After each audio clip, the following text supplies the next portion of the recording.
বন্ধুরা, স্টক মার্কেটে যদি আপনি সাকসেসফুল হতে চান তাহলে আপনাকে অ্যাডভান্স লেভেল ফান্ডামেন্টাল অ্যানালাইসিস শিখতেই হবে। যেরকম আজকের ভিডিওতে যদি আমি বলি ইউপিএল লিমিটেড কোম্পানিটাকে আমরা একটু অ্যাডভান্স লেভেল অ্যানালাইসিস আপনার সাথে প্রেজেন্ট করার চেষ্টা করব। কেন হঠাৎ করে অ্যাডভান্স অ্যানালাইসিসের প্রয়োজন হলো? কারণ এই ধরনের কোম্পানি, যে কোম্পানি মনে করুন হঠাৎ করে কন্টিনিউয়াসলি ডাউন ট্রেন্ডে আসছে, তাহলে এখানে কি fresh value buying opportunity create হয়েছে, নাকি যারা হায়ার লেভেলে কেনা আছে তাদের কোনো রিস্ক রয়েছে, এখানে কি এক্সিট করে দেওয়া উচিত, নাকি তাদের অ্যাভারেজ করা উচিত, কোনো রিস্ক কোম্পানির মধ্যে আছে কিনা, কোম্পানির বিজনেস মডেলে কোনো প্রবলেম এসছে কিনা, বা কোম্পানির ফান্ডামেন্টালি কোনো প্রবলেম এসছে কিনা, সেটা বুঝতে পারলেই আপনার কাছে পুরো পয়েন্টস ক্লিয়ার হয়ে যাবে যে এই কোম্পানিতে এখন অপরচুনিটি ক্রিয়েট হয়েছে নাকি কোম্পানির মধ্যে কোনো ভয়ের বিষয় আছে। সেই প্রত্যেকটা পয়েন্ট আজকের ভিডিওতে আপনাদের কোম্পানির বিজনেস মডেল থেকে শুরু করে কোম্পানির ফিনান্সিয়াল স্টেটমেন্ট থেকে শুরু করে কেন শেয়ার প্রাইস ডাউনে আসছে, ওভারঅল সেগমেন্টে কোনো প্রবলেম আছে কিনা, কোম্পানি থেকে এক্সিট করে দেওয়া উচিত কিনা, প্রত্যেকটা পয়েন্ট আপনারা ইজিলি নিজে থেকে ডিসিশন নিতে পারবেন যে কোন কোন পয়েন্টের উপর বেস করে কি ডিসিশন নেওয়া উচিত। এত সহজ করে আপনাদের বোঝানোর চেষ্টা করব এবং একটু অ্যাডভান্স পয়েন্টস আপনাদের বোঝানোর চেষ্টা করব। তার আগে চ্যানেলে নতুন হলে অবশ্যই চ্যানেলটিকে সাবস্ক্রাইব করবেন এবং পুরো ভিডিওটি দেখবার পরে যদি আপনাদের মনে হয় এখান থেকে কিছুটা হলেও পজিটিভ নলেজ গেইন হয়েছে, তাহলে অবশ্যই ভিডিওটিকে লাইক করতে ভুলবেন না। যার জন্য কোম্পানির বিজনেস মডেল এবং কোম্পানির ফিনান্সিয়াল স্টেটমেন্ট দুটোকেই আপনাকে কম্বাইন করতে হবে। তারপরেই আপনি ফাইনাল ডিসিশনে পৌঁছাতে পারবেন যে কোম্পানির মধ্যে কোনো প্রবলেম আছে কিনা, বা প্রবলেম থাকলেও সেটা শর্ট টার্ম প্রবলেম না লং টার্ম প্রবলেম। সবার প্রথমে কোম্পানির বিজনেস মডেল আমি আপনাদের শর্টে বোঝানোর চেষ্টা করব। তো যদি আমি ইউপিএল কোম্পানিটার বিজনেস মডেল ডিসকাস করি, আমি শুধু সেই সব পয়েন্টসগুলোকে এখানে টেনে আনছি যেই পয়েন্টসগুলোর কারণে শেয়ার প্রাইস ডাউনে এসছে এবং এটা কোন ধরনের প্রবলেম, শর্ট টার্ম না লং টার্ম, এটার কোনো সলিউশন আছে কিনা, বা শেয়ার প্রাইস এখান থেকে বাউন্স ব্যাক করতে পারে কিনা, সেগুলোর সাথে যেই পয়েন্টসগুলো রিলেটেড রয়েছে শুধু সেই পয়েন্টসগুলো ডিসকাস করব। তো সবার প্রথমে এ কোম্পানি যদি আপনি বিজনেস মডেল দেখেন, তাহলে এ কোম্পানি ওভারঅল ওয়ার্ল্ডে ফার্টিলাইজার কেমিক্যাল সেগমেন্টে company fifth largest player. Overall ওয়ার্ল্ডে globally company fifth largest player. তো বিজনেস মডেল হিসেবে কোম্পানি স্ট্রং পোর্টফোলিও রয়েছে। এবং কোম্পানি যদি আপনি আজকের দিনে রেভিনিউ স্প্লিট করেন, তাহলে কোম্পানির ম্যাক্সিমাম এক্সপোজার 60% থেকে 65%-এর উপরে কোম্পানি ফরেন মার্কেটের উপর ডিপেন্ড করে, যেখানে company north America, Latin America এবং ইউরোপিয়ান কান্ট্রিগুলো থেকে মেইনলি বিজনেস রান করে। যেখানে কোম্পানি যদি আপনি আজকে প্ল্যান্টেরও সংখ্যা করেন, তাহলে ইউরোপে কোম্পানির 10খানা প্ল্যান্ট রয়েছে, ল্যাটিন আমেরিকাতে 9খানা প্ল্যান্ট রয়েছে। তাহলে বুঝতে পারছেন যে কোম্পানি ফরেন মার্কেটের উপর কত প্রেশার দেয়। যদি আপনি কোম্পানির রেভিনিউ স্প্লিট দেখেন, তাহলে ল্যাটিন আমেরিকার উপর কোম্পানি 39% রেভিনিউ ডিপেন্ড করে, এবং কোম্পানি নর্থ আমেরিকা থেকে 17% রেভিনিউ ডিপেন্ড করে, এবং ইউরোপ থেকে 15% রেভিনিউ ডিপেন্ড করে। তাহলে কোম্পানি ল্যাটিন আমেরিকা, তার সাথে নর্থ আমেরিকা এবং ইউরোপ, এই তিনটে জায়গা যদি আপনি ধরেন, তাহলে 40%, আর ওখানে আপনার হচ্ছে 32%। তাহলে অলমোস্ট 70%-এর আশেপাশে কোম্পানি ফরেন মার্কেটের উপর ডিপেন্ড করে। আর ফরেন মার্কেটে সদ্য সিজন স্টার্ট হচ্ছে, যেটা আমি আগেও বারবার দুটো ভিডিওতে আপনার সাথে ডিসকাস করেছি যে মার্চ কোয়ার্টার থেকে সেখানে সিজন স্টার্ট হচ্ছে এবং কোম্পানির ম্যাক্সিমাম এক্সপোজারই আছে ফরেন মার্কেটে। তো যে কারণে আমি বুঝতে পারছি ফিউচারে তো এখান থেকে ইমপ্রুভমেন্টের অপরচুনিটি রয়েছে। তো এখন কোম্পানি ফল হচ্ছে কেন, সেটা কিছু পয়েন্টস বোঝার চেষ্টা করব, যেটা বোঝানোর জন্য আমি আপনার সাথে স্ক্রিন রেকর্ডিং শেয়ার করব এবং কোম্পানির ফিনান্সিয়াল স্টেটমেন্টে জাস্ট দুটো পয়েন্ট বুঝলেই আপনি বুঝতে পারবেন যেখানে প্রবলেমটা কোথায় রয়েছে এবং সেটার পিছনে কি কি রিজন রয়েছে সেটাও আমি আপনাদের বোঝানোর চেষ্টা করব। দেখুন, যে কোনো কোম্পানি, এই ধরনের কেমিক্যাল কোম্পানি, তাদের দুটো মেন জিনিসের উপর আপনাকে মাথায় রাখতেই হবে যে এদের রিসার্চ অ্যান্ড ডেভেলপমেন্টের উপর কিন্তু হাই খরচা হয়ে থাকে। এবং আজকের দিনে যদি আমি দেখি, তাহলে ওভারঅল কেমিক্যাল সেগমেন্টে চায়না কিন্তু ডাম্পিং করছে, এবং চায়না ডাম্পিং করছে বলে কি হচ্ছে, আপনাকে অপারেটিং প্রফিট মার্জিন ডিক্রিজ করতে হচ্ছে, যেটা এই কোম্পানির ক্ষেত্রেও হয়েছে। শুধু এই কোম্পানি না, ওভারঅল কেমিক্যাল সেগমেন্টে কিন্তু হয়েছে। এবং এই কোম্পানিটা বিশেষ করে যদি আমি দেখি, তাহলে ইউপিএল কোম্পানিটার দুটো নেগেটিভ সাইন, যে দুটো সাইন ফিউচারে পজিটিভ হয়ে যেতে পারে, জাস্ট এই দুটো জিনিসের জন্য শেয়ার প্রাইস আজকে ডাউনে এসছে এবং কোম্পানির কোয়ার্টারলি রেজাল্ট কিন্তু ডাউনে এসছে। কি এক হচ্ছে কোম্পানির অ্যাডভান্সেস। দেখুন, এই ধরনের কেমিক্যাল কোম্পানি ফরেন মার্কেটের সাথে বিজনেস করার জন্য কোম্পানি প্রচুর পরিমাণে অ্যাডভান্স নিয়ে থাকে, এবং কোম্পানির অ্যাডভান্স তো না হয়ে গেছিল, তার এগেইনস্টে কোম্পানির সে পরিমাণে মার্কেটে ডিমান্ড ছিল না, যে কারণে স্লো ডাউনের কারণে কোম্পানির কাছে অ্যাডভান্স বেশি চলে আসে, যে কারণে কোম্পানির কাছে অ্যাডভান্স আগে চলে এসেছিল, যেটা আগে আপনি রিফ্লেকশন দেখতে পেয়েছেন। কিন্তু এখন স্লো ডাউনের কারণে কোম্পানি কি হয়েছে, এখন তো প্রোডাক্টের ডিমান্ড নেই, তো সেই অ্যাডভান্সগুলোকে ধীরে ধীরে আপনাকে ক্লিয়ার করতে হবে। যতদিন পর্যন্ত সেগুলো ক্লিয়ার না হবে, সেখানে কিন্তু কোম্পানির প্রবলেম শর্ট টার্মের জন্য পড়তে পারে। এমন নয় যে কোম্পানি মার্কেট শেয়ার ক্যাপচার করতে পারছে না বা কোম্পানির বিজনেসে প্রবলেম রয়েছে। এটা হচ্ছে ফার্স্ট পয়েন্ট। তো আমি স্ক্রিন শেয়ার করব, দুটো পয়েন্টসে বোঝানোর চেষ্টা করব। তো আশা করছি আপনারা আমার স্ক্রিন রেকর্ডিং এখন দেখতে পাচ্ছেন। তো এখানে যে কোম্পানি ওপেন করেছি ইউপিএল লিমিটেড কোম্পানির, আমি ডাইরেক্ট আপনাদের নিয়ে যাব একবারে ব্যালেন্স শিটের মধ্যে কি প্রবলেম রয়েছে সেটা আগে বোঝানোর চেষ্টা করব, তারপর কোম্পানির হিস্ট্রি দেখব। তো এখানে আমি সবার প্রথমে আপনার সামনে আদার অ্যাসেটটা ওপেন করছি। তো আদার অ্যাসেটের মধ্যে আপনি এখানে দেখতে পাবেন কোম্পানি ইনভেন্টরি। দেখুন ভালো করে, যখন প্রোডাক্টের ডিমান্ড কমে যায় তখন কিন্তু কোম্পানির ইনভেন্টরি অনেক হাই হতে থাকে, এবং কন্টিনিউয়াসলি কোম্পানির হাই ইনভেন্টরি হয়ে যাওয়ার কারণে আপনার যখন ইনভেন্টরি হাই হয়ে যাবে কিন্তু প্রোডাক্টের ডিমান্ড কম হয়ে যাবে, তখন আপনার কি হবে? তখন আপনার প্রোডাক্ট ঘরে জমে যাবে, যে কারণে তখন স্লো ডাউন আসতে বাধ্য, এবং সেই ইনভেন্টরিগুলোকে ক্লিয়ার করার জন্য আপনাকে অপারেটিং প্রফিট মার্জিন ডাউন করতে হবে।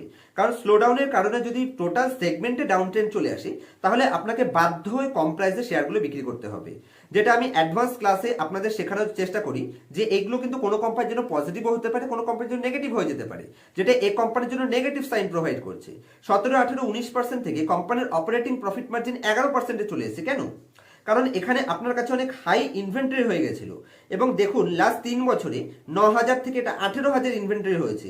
তো সেক্ষেত্রে আপনাকে অপারেটিং প্রফিট মার্জিন কম করেই প্রোডাক্ট সেল করতে হবে, এটা কিন্তু short term problem. Next point, আমি যদি এখানে কোম্পানির আদার লাইবিলিটির মধ্যে এখানে একবার ক্লিক করি, তাহলে এখানে অ্যাডভান্সের মধ্যে আপনি দেখতে পাবেন অ্যাডভান্স ফ্রম কাস্টমার্স। কোম্পানি কাস্টমারের কাছে অতীতে কতটা অ্যাডভান্স ছিল? 100 কোটি থেকে 400 কোটি অ্যাভারেজ। আজকের দিনে লেটেস্ট কোম্পানি কত অ্যাডভান্স রয়েছে? 4,000 কোটি কোম্পানির অ্যাডভান্স রয়েছে। তো যে কারণে এটা শর্ট টার্ম টাইম পিরিয়ডে প্রবলেম চলছে। ফিউচারে ডিমান্ড যখন আবার হাই হবে, এই অ্যাডভান্স ধীরে ধীরে ক্লিয়ার হবে, ডেফিনেটলি তখন আপনি কোম্পানির প্রফিটে বেনিফিট দেখতে পাবেন।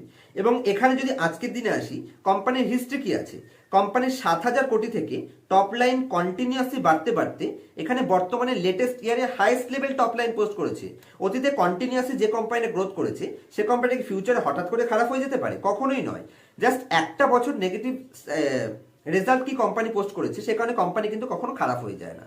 এবং দেখুন এখানে অপারেটিং প্রফিট মার্জিন যেহেতু কম হয়ে গেছে, হাফ হয়ে গেছে, যে কারণে আপনার এক্সপেন্স তো অবশ্যই আপনাকে এটা মানতেই হবে যে আপনার যদি অপারেটিং প্রফিট মার্জিন হাফ হয়ে যায় তাহলে আপনার নেট প্রফিটটা হাফ হয়ে যাবে। এবং এখানে 4,000 কোটির বদলে আপনি দেখতে পাচ্ছেন এটা নেগেটিভে চলে গেছে। এবং যদি আপনি কোম্পানির এখানে ব্যালেন্স শিটের মধ্যে আসেন, কোম্পানির বড়োইং কিন্তু এখানে ইনক্রিজ হয়েছে। বড়োইং কেন ইনক্রিজ হয়েছে? যদি আপনি কোম্পানির বড়োইং এর মধ্যে আসেন, লাস্ট 2-3 বছরে 24 থেকে এটা 34,000 কোটি কোম্পানির বড়োইং এ চলে গেছে। তো বড়োইং বাড়ছে, এটা কি নেগেটিভ সাইন? হ্যাঁ, কিছু কিছু ক্ষেত্রে অবশ্যই উপর থেকে দেখলে এটা নেগেটিভ সাইন হতে পারে, কিন্তু যদি আপনি কোম্পানির এক্সপেনশন প্ল্যান দেখেন, কোম্পানির অ্যানুয়াল রিপোর্টের ডিপে ঢুকে, তাহলে বুঝতে পারবেন কোম্পানি হিউজ পরিমাণে ফিউচারের জন্য ক্যাপাসিটি ইনক্রিজ করছে, ক্যাপেক্স প্ল্যান করছে, যে কারণে কোম্পানির বড়োইং বাড়ছে। যেটা যদি আপনি কোম্পানির ফিক্সড অ্যাসেট দেখেন, এটা দেখলেও আপনি কিছুটা আইডিয়া করতে পারবেন। এবং কোম্পানির লাস্ট 5-7 বছরে যদি আপনি সিডব্লিউআইপি দেখেন, কন্টিনিউয়াসলি কোম্পানির একটা হাই সিডব্লিউআইপি এখানে পোস্ট করছে। তো আমি ইজিলি বুঝতে পারছি সবার প্রথম পয়েন্টস, কোম্পানির যেখানে কন্টিনিউয়াসলি ফিক্সড অ্যাসেট বাড়ছে এবং সিডব্লিউআইপি বাড়ছে এবং ওভারঅল ইকোনমিতে স্লোডাউন আছে, যে কারণে এখন শর্ট টার্ম এখানে নেগেটিভ ইম্প্যাক্ট টপ লাইনে দেখতে পাচ্ছেন। ফিউচারে কিন্তু এটা পজিটিভ হবে, ডেফিনেটলি এটা নিয়ে কোনো চিন্তা করা উচিত নয়। যদি আপনি কোম্পানির বটম লাইনে আসি, কোম্পানির অপারেটিং প্রফিট মার্জিন হাফ হয়েছে, এমন নয় যে কোম্পানির আদার অন্য জায়গা থেকে কোনো প্রবলেম এসছে। যেহেতু বড়োইং একটু বেড়েছে, সে কারণে কোম্পানির 3,600 কোটি ইন্টারেস্ট পে করতে হচ্ছে। তো এটা নর্মাল ব্যাপার, এটা কিন্তু ফিউচারে পজিটিভ হয়ে যাবে। কোম্পানির বড়োইং ফিউচারে যত ধীরে ধীরে রিডিউস হবে, এই 3,000 কোটি কিন্তু আপনাকে তখন পে করতে হবে না ইন্টারেস্ট, যেটা বাজে হিন্দুস্তান সুগার বোঝানোর সময় আপনাদের বুঝিয়েছিলাম। তো ওভারঅল সেগমেন্টে company 5th largest player.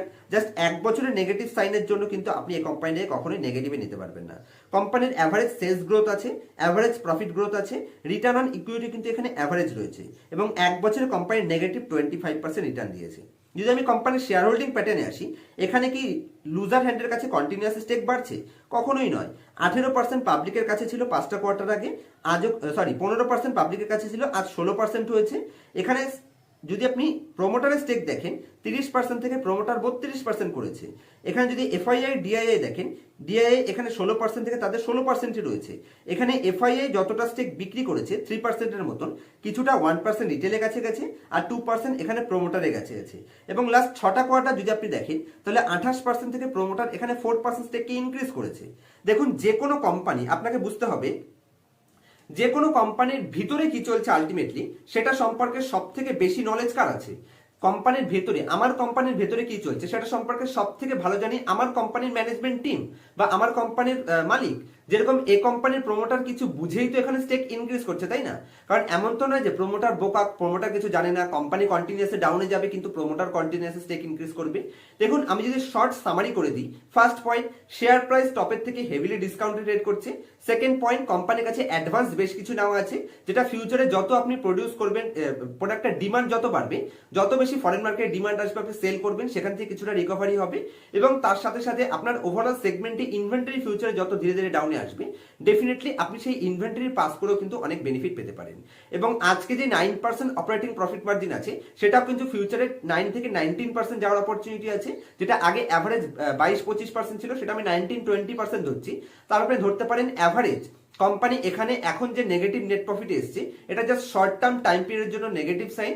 Near ফিউচারে যদি আপনি কোম্পানিটাকে এখান থেকে নেক্সট 1.5 বছর হোল্ড করতে পারেন, আমি মনে করি প্রত্যেকটা পজিটিভ সাইন কোম্পানির মধ্যে আবার ব্যাকে চলে আসবে, কিন্তু তখন এই প্রাইসে কিন্তু কোম্পানিটা আপনি পাবেন না। দেখুন 1.5 বছর টাইম পিরিয়ডে আমার যা এক্সপেকটেশন, আমি মনে করছি এখান থেকে 50% অপরচুনিটি, শেয়ার প্রাইস অ্যাপ্রিসিয়েশনের অপরচুনিটি কোম্পানির মধ্যে রয়েছে। তবে কোনো ধরনের বাই অথবা সেল রিকমেন্ডেশন হিসেবে নেবেন না, শুধুমাত্র এডুকেশনাল পারপাস। যদি আপনার কোম্পানিটা পছন্দ হয়, আমার লজিকের সাথে যদি আপনার লজিক মেলে, তাহলেই নিজে থেকে ডিসিশন নেবেন অথবা নিজের ফিনান্সিয়াল অ্যাডভাইজারের সাথে অ্যানালাইসিস করে তারপর যে কোনো কোম্পানি শেয়ারে এন্ট্রি অথবা এক্সিট করবেন। কারণ আমার মাইন্ডসেট এবং আপনাদের মাইন্ডসেটের মধ্যে কিন্তু অনেক পার্থক্য রয়েছে। মনে করুন এখানে আমার কোম্পানি যদি 20% লসও হয়, আমি সেটাকে ধরে বসে থাকতে পারবো, কিন্তু যদি আপনার পোর্টফোলিওতে 10% লস দেখায় এবং যদি 6 মাস রিটার্ন না দেয়, তাহলে কিন্তু বাধ্য হয়ে সে কোম্পানি থেকে আপনি এক্সিট করতে বাধ্য হবেন। অতীতে এরকম অনেক কোম্পানি ডিসকাস করেছিলাম, যে কোম্পানির শর্ট টার্মে 5-6-10% ডাউনে যাওয়ার কারণে আপনারা সেখান থেকে এক্সিট করে দিয়েছিলেন, সেই সমস্ত কোম্পানি কিন্তু আজকে ওখান থেকে 2-3 গুণ প্রফিট আমরা বের করেছি। তো যে কারণে অবশ্যই ফান্ডামেন্টাল অ্যানালাইসিস শিখুন, তারপর কোম্পানির ভ্যালুয়েশন বুঝুন, কোম্পানিতে ইনভেস্টমেন্ট করুন। আমি এখানে নর্মাল আর কোনো পয়েন্টস ডিসকাস করলাম না, শুধু এই পয়েন্টসগুলো ডিসকাস করলাম, যেটা কোম্পানির শর্ট টার্ম প্রবলেমকে আশা করি আমি আপনার সাথে ইজিলি বুঝিয়ে বলতে পেরেছি। তো যদি এই কোম্পানিটা রিলেটেড অথবা stock, bond, mutual fund related কোনো ধরনের কোয়ারি থাকে, অথবা অ্যাডভান্স লেভেল অ্যানালাইসিস যদি আমার কাছে পার্সোনাল ক্লাসে শিখতে চান, স্ক্রিনের উপর মোবাইল নাম্বার দেখতে পাচ্ছেন। দেখা হবে নেক্সট ভিডিওতে কোনো ইনফরমেটিভ টপিকের সাথে, যেটা বলতে গিয়ে বলতে পারলাম না, যে কোম্পানি রিলেটেড যদি কোনো কোয়ারি থাকে আমাকে কমেন্টস করতে পারেন, আমি প্রত্যেকটা কমেন্ট পড়ি এবং প্রত্যেকটা কমেন্টের আমার তরফ থেকে বেস্ট রিপ্লাই দেওয়ার চেষ্টা করি। দেখা হবে নেক্সট ভিডিওতে কোনো ইনফরমেটিভ টপিকের সাথে। ততক্ষণ পর্যন্ত হ্যাপি ইনভেস্টিং, হ্যাপি ট্রেডিং।